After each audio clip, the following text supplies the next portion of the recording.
The night enveloped everything in a profound stillness, broken only by sporadic murmurs of leaves softly caressing the window pane. Emily found herself reclining in the dimly illuminated confines of her bedroom, ensconced in the eerie radiance of the full moon's silver light. The window, partially ajar, allowed the curtains to sway gently in response to the gentle night breeze. A disconcerting sensation gnawed at her, the persistent impression of unseen eyes fixated on her, an eerie presence that had plagued her for several consecutive nights. As she lay there, engulfed in the palpable silence, an unsettling intrusion abruptly shattered the peace, a faint but spine-chilling sound, a series of knocks, deliberate and haunting, resonating from the other side of the window. Each rap upon the glass seemed to convey a cryptic message, a spectral invitation to confront the unknown, casting a foreboding shadow over her otherwise tranquil night. Emily's heart quickened, and her mind raced, as she grappled with the eerie and enigmatic events unfolding in the hushed embrace of the moonlit night. Emily's heart raced as she stared wide-eyed into the oppressive darkness, her breath forming misty clouds in the frigid air. Her face was bathed in the eerie glow of the pale moonlight filtering through the window. The rhythmic knocking persisted, slow and deliberate, a haunting presence in the stillness. Summoning her courage, she inched closer to the window. As she approached, the knocking intensified, its echoes reverberating through the room. With trembling hands, she reached for the curtain, and with a quick pull, she unveiled nothing but the empty, chilling night. The source of the unnerving sound remained elusive, a spectral enigma that heightened the eerie atmosphere. Emily stood there, her heart pounding, wrestling with a growing sense of unease and the unsettling questions that had arisen on this haunting night. Emily stood frozen, her heart racing in her chest. At first, she desperately clung to the hope that it was all a product of her overactive imagination. But her dread intensified as a grotesque hand, gnarled and skeletal, slithered forth from the lurking darkness outside her window. Its long, bony fingers rapped ominously on the glass, each tap sending shockwaves of terror coursing through her. It was unmistakable, she was not alone in her room. Only a fragile sheet of glass separated her from the lurking, sinister presence beyond. As the reality of the situation sunk in, Emily's limbs turned to ice, and her breaths came in shallow, frightened gasps. She couldn't tear her eyes away from the grotesque hand, seemingly guided by malevolent intent, as it continued its eerie percussion on the window. Panic and confusion swirled within her, leaving her utterly paralyzed with fear. She backed away, her gaze never leaving the ominous visitor, who remained hidden in the darkness. The room, once a haven, now felt like a prison, its thin barrier the only thing preserving her from the unknown horrors lurking just beyond the glass. As Emily's warm breath met the cool surface of the window, she pressed her face against it. On the opposite side, a nightmarish, otherworldly presence materialized, its eyes hollow chasms of darkness as it leered at her.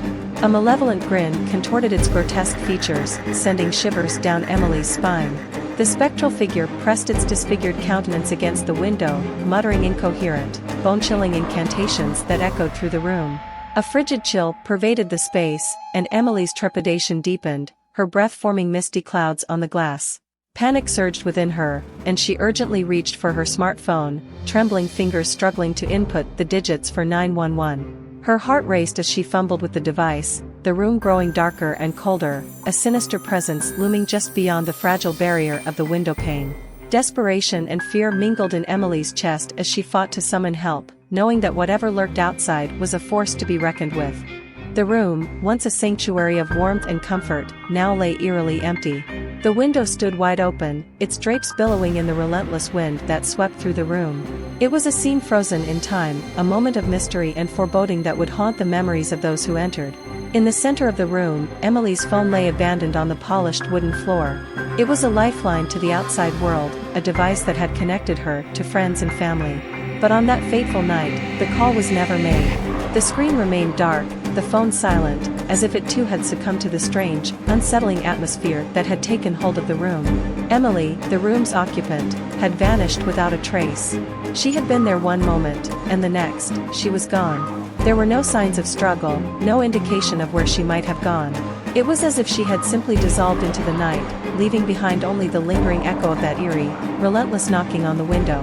The knocking had been the first sign that something was amiss. It had started softly, like a distant tap-tap-tap, and had gradually grown louder and more insistent. Emily had been alone in the room, her attention drawn to the sound as it echoed through the quiet house. She had approached the window cautiously, her heart pounding in her chest, and had peered out into the darkness. What she saw beyond the window was a sight that defied explanation. There, in the moonlight, stood a figure, shrouded in darkness, its features obscured. It seemed to beckon to her, to call out to her, but the voice was silent. The knocking continued, growing louder and more insistent, as if the very force of the wind was behind it. Terrified, Emily had backed away from the window, her eyes fixed on the figure outside. She had reached for her phone, her trembling fingers struggling to dial a number, to call for help. But before she could complete the call, the figure outside had moved. It had stepped closer to the window, its dark form pressing against the glass, and the room had plunged into darkness. When the lights flickered back on, Emily was gone. The room was empty, the phone lay abandoned, and the knocking had ceased.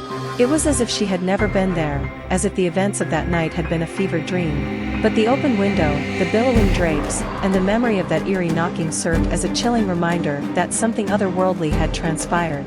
To this day, no one knows what became of Emily. Her disappearance remains a mystery, an unsolved enigma that has left the community bewildered and fearful. Her bedroom, once a place of solace and comfort, now stands as a chilling reminder of the unexplained horrors that can lurk in the night. The room is rarely visited, and when it is with a sense of trepidation and unease.